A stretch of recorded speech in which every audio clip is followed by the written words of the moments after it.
Hi, my name is Belgica and I make acting related videos 3 times a week, so if you're interested in acting, please subscribe. And today I wanted to talk about how you can still find jobs during this COVID-19 pandemic and all of the different ways that I have found opportunities. And although right now there doesn't seem to be a lot of immediate opportunity for, all of these auditions for you to go to or film at home, I have seen a lot that is going to help you in the near future. So today I'm going to talk about where you can find all these auditions, who is having them, and what you need in order to be prepared for all of these gigs, and specifically, more importantly, all of these auditions. Because you guys, if you're an actor, if you're interested in acting, you know you are not going to get cast in every single audition you do. So you need to have a certain amount of equipment and skill, especially right now, because you're going to be doing a lot of this from home. So I'm just going to be sharing with you the things that you need to pay attention to and the bare minimum that you really should have prepared at home so that you can be ready and you can be professional when somebody asks you for a certain quality video or voiceover. So the first thing I have noticed is a lot of open casting calls, and who is having these? Everybody. Literally everybody is having open casting calls. I made a video about Freeform. They were having an open casting call, their streaming network, and I see that becoming super popular in the future because they won't be able to have a bunch of people come into their auditions for a while, and so they are looking for just a bunch of talent to send in their information. So even though they are most likely going to continue going to certain casting agents that are going to help them go to agencies and get actors from those agencies, they also just want to discover more people. Right now they have a lot of time and they are like, hey, why not just see if there's anybody out there that we can get inspired by their acting style or talent niche, whatever. And also, let's just keep an eye out for the projects that we already know we want to grab people for. Casting companies in general, I have seen on their social media, and I found these by accident because I don't usually log onto social media that much personally unless I am looking for something like this, for casting calls, for casting opportunities, job opportunities, collaborations. And I randomly started looking through a bunch of people's Twitters and Instagrams and Facebooks, and I saw that a lot of people were posting that they were having just some random open casting calls, and some of them were limited and some of them were just open, send it on in. So I saw one casting call on Facebook specifically that you would sign up to their calendar, so they did have a certain amount. For smaller companies, it's really hard for them to look through 5,000 videos. So they had a certain amount they were going to allow people to enter. So definitely follow casting agencies on their social media platforms because you're going to be the first person to find out that they are having an open casting call. And then another casting company here in LA, I saw on casting networks that they were having an open casting call, and they just put the description and said, tell us about yourself and then do a monologue and send that email over to us, an unlisted audition. I am finding a lot of open casting calls, so definitely keep an eye out everywhere. Facebook, Instagram, Twitter, YouTube. Of course, I will share any opportunity that I can on my channel about open casting calls, so make sure you have the notification bell on, and of course you're subscribed, and I will totally be sharing more open casting calls, especially if it's for the whole country. And I know some of you that watch from other countries, but it is really hard, and I will talk about this in another video, but it's really hard to get talent from another country because obviously there's a lot that goes into it, like immigration and travel, which right now is just not something that is easy at all.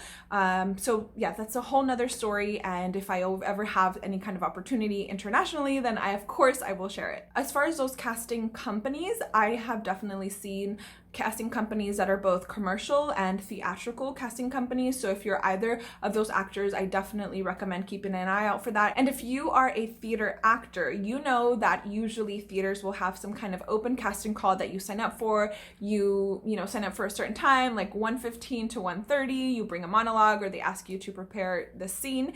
And I foresee that being an open casting call. So when theaters start to announce their seasons in the future, of course, being in a theater with your audience and all of the people that it takes to be in a production, it's going to probably be a while.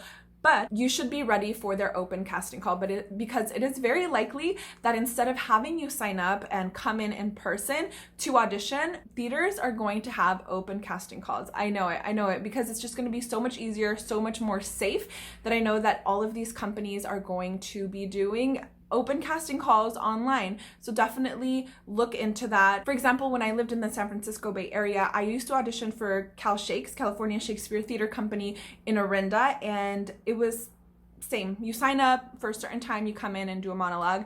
I definitely see that becoming something that they're going to be doing online this year, because it's so much easier and so much more safe. And that same thing goes to all theater companies. I mean, self-tape auditions is definitely a thing for theater. I, of course, would prefer to go in person for theater auditions and just auditions in general, because I love people. But I have also done self-tape auditions for theaters, for commercial agents, for theatrical agents, just everything. So self-tape auditions, open casting calls are going to be huge. They are huge right now, and they're going to continue to be like that. So I'm going to go over the bare minimum things that I know you need and I would really suggest for you to buy in order to be able to do this successfully and to just not drive yourself crazy. So because of COVID-19, there are a lot of things that are changing as far as what you need to have as an actor. Before, they might have a makeup artist on set. They might have a wardrobe that they will have available for you. They'll have a hair person, and they will have food for you. So all of these things I see changing, and I see that actors need to have more skill on this. So starting with self-tape auditions, because I have already been talking about self-tape auditions, not only in today's video, but in the past. I have a whole playlist on self-tape auditions, but I think you should really invest in as much as you can for your self-tape audition. The first thing is definitely a tripod, because it's so frustrating not to have a tripod. The second thing is some kind of backdrop if you don't have a nice, simple wall that is blank or that isn't too textured and too glossy. This is a Savage paper backdrop, and it was about $60, $55 plus the tripods that it goes on. So I mean, just all of this is something really, really great to have. And if you have the time to only film when there's natural light and you have the windows with beautiful lighting, then sure, stop there. But if you want to be able to film at all hours of the day, I would definitely recommend for you to look into a ring light or some umbrella lights. And I do have videos on all of my different self-tape audition setups, because I do change it all of the time depending on the space that I'm living in and depending on what I am liking at the moment. So you should definitely think about what you already have in your house and what you can afford to get. There are some tripods that are like $15. If you don't want a whole paper backdrop like this, go and buy a big piece of paper or a sheet. Just be really creative if you do have a smaller budget. And I mean, even this, to me, it's not that expensive. I have a video on all of this with links, so I'll definitely link that at the end of the video. I'll link the whole playlist on self-tape auditions so you guys can check that out, because it is very, very doable. And then after self-tape auditions, of course, there's a lot of jobs that are becoming available for voiceover auditions. And whenever I am seeing auditions from my agents or just in general on Backstage Casting networks, a lot of people are asking you what kind of setup you have. So that's another thing that's becoming really important, is your equipment. That's another reason why I was saying you should really invest in having a good setup for a self-tape audition or a voiceover audition. So I have a very simple voiceover setup in my closet right now, but I do want to make one that is at a higher quality, because some people are asking you to film this at home, because that's just easier right now, right? So being able to have a professional sounding voiceover setup is very, very important. So that I will go over in a video in the future. I am going to be making a voiceover setup with things that you already have at home. And then I'm also going to be investing myself. I'm going to be investing money in creating a voiceover setup in my apartment that I can have for a long period of time, and that can definitely book me more jobs. Really practice those technical skills of being able to record record your own voiceovers and being able to record your own self-tape auditions in a very professional level. Ask people for feedback, ask your actor friends, ask your agents, hey, these self-tape auditions that I have been sending you, what do you think about them? Are they okay? Is there something I can do better? Just so that you can book more jobs. And then on top of that, because of the pandemic, if it gets better, if it gets worse, people are going to be asking you to film some of this stuff at home, especially commercial work. Being able to say, okay, which room in my house has the best lighting? What background is the best? What is the equipment I have? Making a list of all of the equipment you have, so when people do ask you when you're submitting to a job, you already have it there. You can just copy and paste and make it easy for you, because trust me, this is something that they're going to be asking of you a lot. Okay, now let's talk about makeup. Having a decent just knowledge of makeup and being able to do your own makeup is going to be very important, because recently I have seen in some casting calls that say you will be coming to set camera ready, meaning you are going to do your own makeup. Because obviously before, when there was a makeup artist on set, they would do touch-ups, or they probably are still going to do touch-ups in a different way, and they used to also just do your makeup, you know, from the beginning to end, and sanitize their brushes and stuff. And I say sanitize because I just never ever liked having my makeup done by a makeup artist when they had all of these items I had been using on other people, because as much as you know, spray and like sanitize and clean your brushes, whatever, it just still feels weird that it's an item that has been used on a lot of people. Like, how clean can it actually be? I don't know if that's just me, but I just never really liked it. Like, I love it when they do my makeup and I really appreciate it and it comes out great, but the materials they are using, because they're using that same thing over and over again, it's already sanitized, but it's not 100% sanitized, right? Unless it's new, unless it's only for you. So you need to have this basic skills of being able to do your own makeup. So definitely practice if this is not something that you're comfortable with, and investing in some makeup if you don't have it already. And then wardrobe. So that's another thing I have been seeing a lot in casting calls, is that they are asking you to wear something that the character would wear, and that production is going to be approving your wardrobe, that you're going to bring your own clothing, because they don't want people touching your clothes and then you putting it on and possibly getting infected.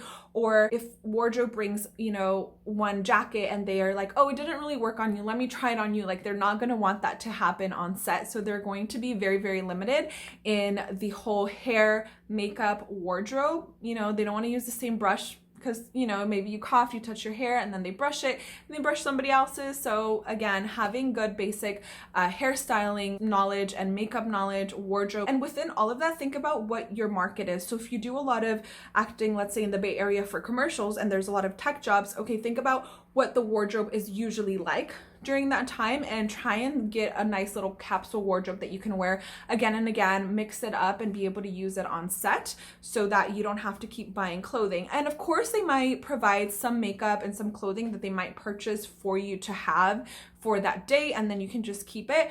But there are some production companies that just have a lower budget, so you really have to think about being able to open up your horizons, because some people are going to be casting actors specifically that know how to do their makeup, know how to do their hair, and have their own wardrobe. That is a huge thing now of selecting the actor that they need, because right now they need an actor that can do all of that, and on top of that, be able to play the character that they need. How you can find all of these, and I did speak about that a little bit in the past, but if you know of any casting agencies around you, definitely follow all of them on social media, turn on your notification bells, follow them on YouTube, because a lot of people are doing great lives, interviews, talking about what is going to happen in the future, just giving you a lot of great information of all of these changes that are happening on social media, again, like Facebook and Twitter. I know Facebook, not a lot of people use it that much, but I find a lot of audition opportunities through Facebook. I know it's kind of weird, but I do Facebook groups and just Facebook pages of those casting companies.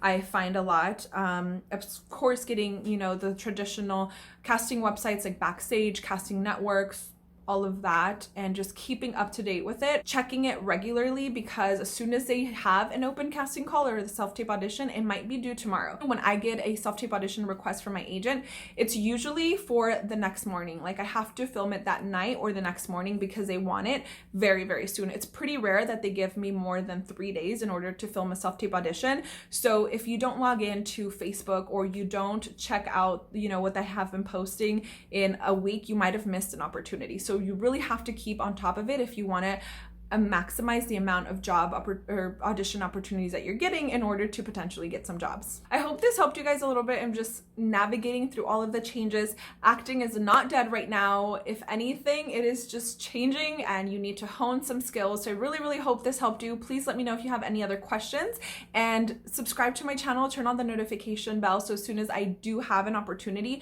you hear about it. And at the end of every video, I feature another channel. This is today's feature. If you would like to be featured on my next video, make sure you're subscribed, like this video, and leave me a comment.